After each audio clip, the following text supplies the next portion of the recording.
बाली को इस बात का घमंड था कि उसे विश्व में कोई हरा नहीं सकता या कोई भी उसका सामना नहीं कर सकता। एक दिन की बात है, राम भक्त हनुमान वन में तपस्या कर रहे थे। उस दौरान अपनी ताकत के नशे में चूर बाली लोगों को धमकाता हुआ वन में पहुंचा और चिल्लाने लगा कि कौन है जो मुझे हरा सकता है।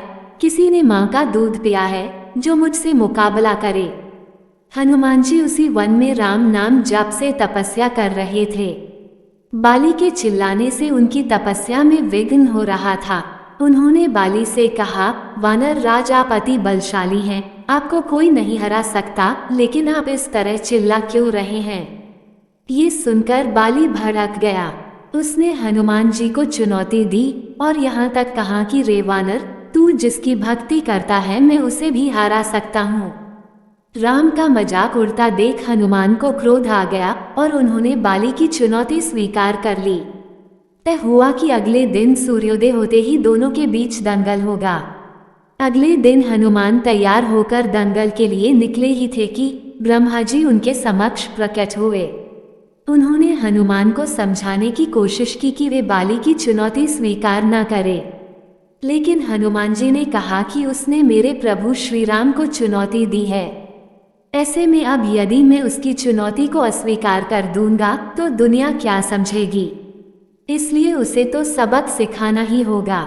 ये सुनकर ब्रह्मा जी ने कहा, ठीक है, आप दंगल के लिए जाओ, लेकिन अपनी शक्ति का 10वां हिस्सा ही लेकर जाओ, शेष अपने आराध्य के चरण में समर्पित कर दो। दंगल से लौटकर यह शक्ति फिर हासिल कर लेना। ये सुनकर हनुमान जी मान गए और अपनी कुल शक्ति का 10वां हिस्सा लेकर बाली से दंगल करने के लिए चल पड़े। दंगल के मैदान में हनुमान जी ने जैसे ही बाली के सामने अपना कदम रखा, ब्रह्मा जी के वरदान के अनुसार हनुमान जी की शक्ति का आधा हिस्सा बाली के शरीर में समाने लगा। इससे बाली के शरीर में उसे अपार शक्ति का एहसास होने लगा। उसे लगा जैसे ताकत का कोई समंदर शरीर में हिलोरे ले रहा हो। चंद पलों के बाद बाली को लगने लगा मानो उसके शरीर की नसें फटने वाली है और रथ बाहर निकलने ही वाला है।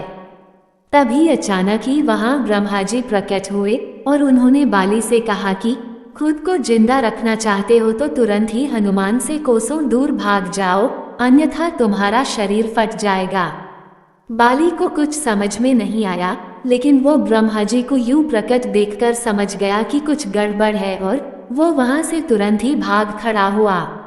बहुत दूर जाने के बाद उसे राहत मिली, शरीर में हल्कापन लगने लगा। तब उसने देखा कि ब्रह्मा जी उसके समक्ष खड़े हैं। तब ब्रह्मा जी ने कहा कि तुम खुद को दुनिया में सबसे शक्तिशाली समझते हो, लेकिन तुम्हारा शरीर हनुमान की शक्ति का छोटा सा हिस्सा भी नहीं संभाल पा रहा है। तुम्हें मैं बताना चाहता हूँ कि हनुमान अपनी शक्ति का 10वां भाग ही लेकर तुमसे लड़ने आए थे। सोचो यदि संपूर्ण भाग लेकर आते तो क्या होता। बाली यह जानकर समझ गया कि मैंने बहुत बड़ी भूल की थी।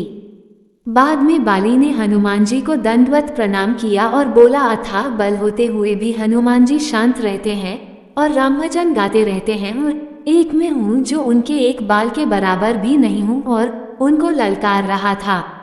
मुझे क्षमा करें हनुमान। इस प्रकार हनुमान जी ने बाली का घमंड तोड़ दिया।